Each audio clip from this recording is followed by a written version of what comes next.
Salut tout le monde, voilà une petite vidéo sur l'utilisation d'un produit que j'aime beaucoup, qui est le vinyle rib. Alors je vous fais cette vidéo juste pour vous donner quelques astuces. Le vinyle rib fait partie des produits, quand on est débutant, que l'on trouve, on se dit putain c'est super beau, je vais faire des super corps avec.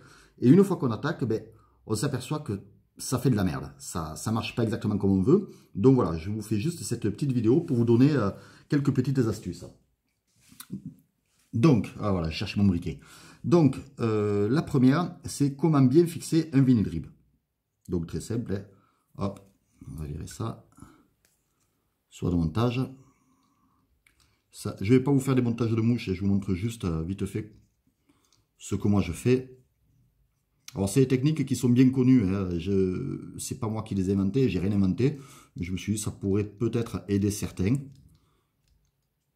au niveau du montage. Donc, hop, mon supercutter qui coupe rien.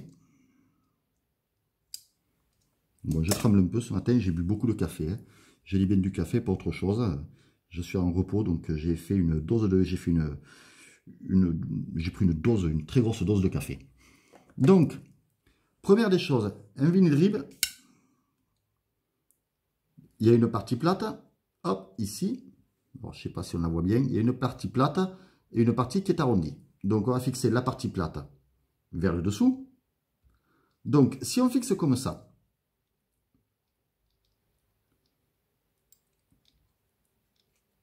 qu'est-ce qui va se passer? Vous allez avoir une très grosse surépaisseur. On va avoir une énorme surépaisseur. Donc quand on va enrouler, en fait, ça va vous faire un corps super large.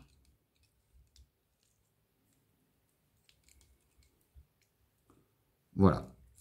Donc là, ça fait un corps super gros. Alors, ce que moi je fais, parce que si en plus vous voulez plomber votre nymphe sur le corps, si vous rajoutez dessous une couche de corps, comme je l'ai fait hier pour ma nymphe d'hydro, vous allez avoir vraiment un corps qui est énorme. Donc, on enlève. Et donc, la technique, elle est très simple. C'est briquet. Et voilà. Tout simplement. On chauffe, on tire un peu dessus et ça l'aplatit. Donc maintenant, on va fixer. Alors, le seul petit souci qu'on va rencontrer des fois, c'est que en faisant comme ça, on a le vinyle rib qui se fragilise un tout petit peu.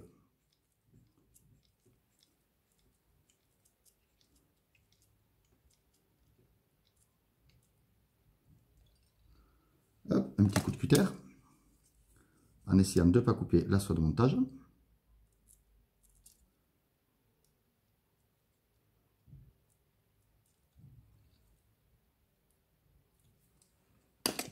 Et maintenant, on enroule. Et on va avoir un corps qui va être beaucoup plus fin. Alors, toujours partie plate vers le bas. Toujours, toujours, toujours. Voilà. Là, on a un corps qui est bien annelé et qui est beaucoup plus fin. Ensuite, hop. Coupe. On coupe. On fixe. On serre bien. Alors, très important, j'utilise une soie NanoSilk 12.0. Soie hyper résistante. Je vais vous montrer. Voilà. Vous avez vu, ça n'a pas pété. J'ai mon étau qui était mal serré. Mais au moins, c'est super résistant. Hein. Voilà. Il faut quand même tirer vachement dessus pour la faire casser. Donc voilà la première chose super importante sur un vinyle rib. La seconde maintenant. Allez, je fais pause et je prépare le matos. Donc, deuxième opération, très simple. Là, j'ai fait exprès, j'ai pris un vinyle rib relativement transparent. J'ai fait un sous-corps gris et un sous-corps rouge. Voilà, ce qui se passe, c'est que le vinyle rib, ça, par transparence, ça laisse apparaître le sous-corps. Alors, sur des couleurs comme ça, sur des couleurs orange, voilà, sur des couleurs relativement claires, ça laisse apparaître le sous-corps. Donc, faire toujours très attention à la soie de montage. Parce que si là, hop, j'enroule sur un sous-corps gris, c'est parfait. Voilà. Par contre, sur un sous-corps orange, le sous-corps va prendre le dessus. Donc ça, il faut faire très attention, sauf, bien sûr, si c'est le but recherché. Le deuxième avantage, c'est que vous pouvez travailler avec 2 soies de montage, justement pour faire un léger tag. Donc voilà, juste par effet de transparence, on voit la soie qui est dessous. Bien sûr, sur du vinyle rib noir, ça ne sert à rien, on s'en fout, on ne le voit pas dessous. Voilà, mais ça fait partie des petits points sur lesquels il faut faire très très attention. Ensuite, troisième point.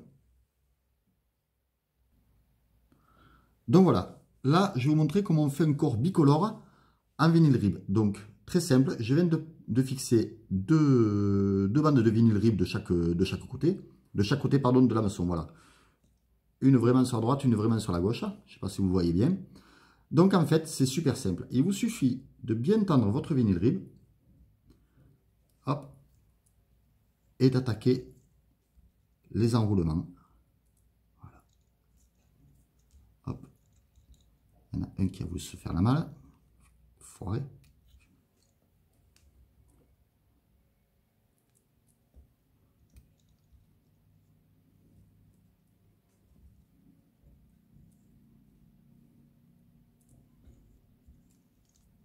Voilà.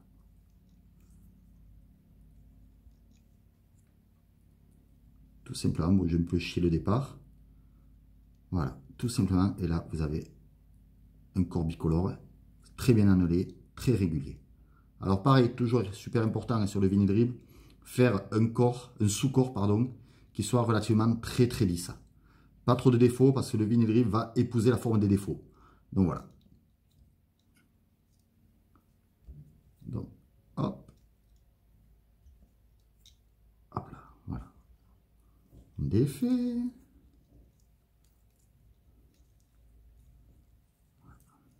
Je vais essayer de vous montrer vite fait. Sans me faire ce tas de merde au bout. Voilà. On tend bien, on les lisse. Chacun est d'un côté, de l'autre. Et on y va. Ouais, il a essayé de glisser celui-là. C'est pas grave. Voilà. Et ça, pareil, vous pouvez jouer avec les couleurs. Vous pouvez faire ce que vous voulez en termes de couleurs. Voilà, voilà un corps relativement réaliste. Et donc là, après, ben, comme je vous ai montré, on fixe. Je réfléchis, est-ce que j'ai une autre astuce ou pas concernant le vinyle rib? Vous pouvez faire les courtisés avec. Je ne vais pas vous prendre la tête avec ça, mais on peut faire tout à fait les courtisés. Bah, ou faire ça, tout simplement. Hein. Vous pouvez le faire avec 2 fils.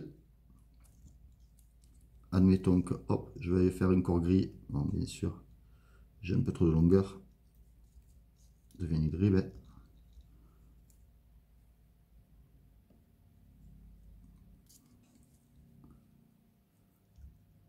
Là, j'attaque mon cerclage. Là, je vais imposer mon deuxième morceau de vinyle rib. Je passe dessous. Je passe dessus. Je passe dessous. Hop, c'est le bordel. GG était super bien organisé. Je passe dessous. Je ne sais plus là-dessus. Ah ouais, je passe dessous. Je sais pas, vous me reprendrez si je me suis trompé. Vous hésitez pareil surtout. Hein. Je passe dessus. Et ainsi de suite. Vous pouvez le faire avec 3 morceaux de vinyle rib. Celui du milieu, vous en fixer un de chaque côté. Celui du milieu, hop, on va faire comme ça. Je vais vous montrer. Là, il n'y en a qu'un. En fait, hop. Ah, j'ai défait mes nœuds, c'est compliqué. Voilà. En fait, partie du principe, bon, on va faire ça, terre, regardez. On va le faire direct. Tac. Hop là. Je voulais improviser un peu là, en fait. Par contre, j'avais oublié de vous faire celle-là. Je vais revenir en arrière. Je vais le fixer comme ça. Hein. Bon, on va le faire comme si on était, en véritable situation. Hop, j'en fixe Eh oui.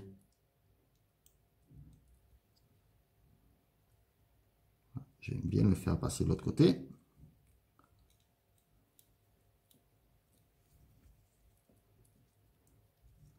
Tac. Attaque, pareil. Je fais ça.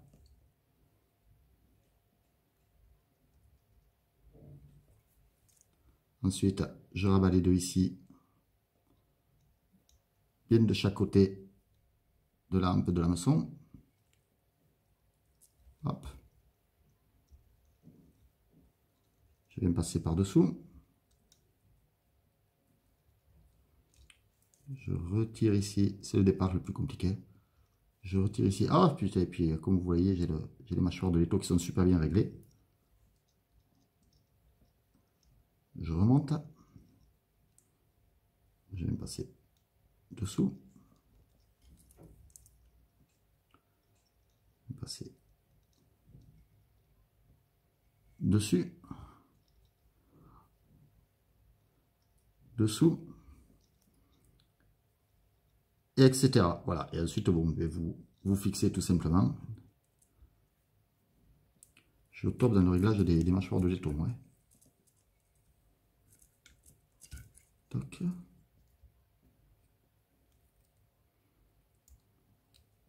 Et ensuite, bien voilà, vous venez fixer. Alors, je ne sais pas si vous le voyez bien. Voilà, ça vous fait un corps qui est annelé avec donc traces noires de chaque côté. Voilà. Voilà à peu près toutes les utilisations du vinyle rib. C'est surtout voilà, toutes ces petites choses qui sont super importantes, comme brûler le vinyle rib au départ pour bien l'aplatir, pour le fixer le plus facilement possible. Voilà, respecter les couleurs de sous-corps pour éviter que par transparence ça donne un peu de n'importe quoi, surtout quand ça va être mouillé, la soie va ressortir dessous. Après voilà, comme je l'ai dit, sauf si c'est vraiment désiré. Voilà, s'il y a des questions, vous n'hésitez pas, j'espère que ça ira. Voilà, très bonne journée à tous, merci.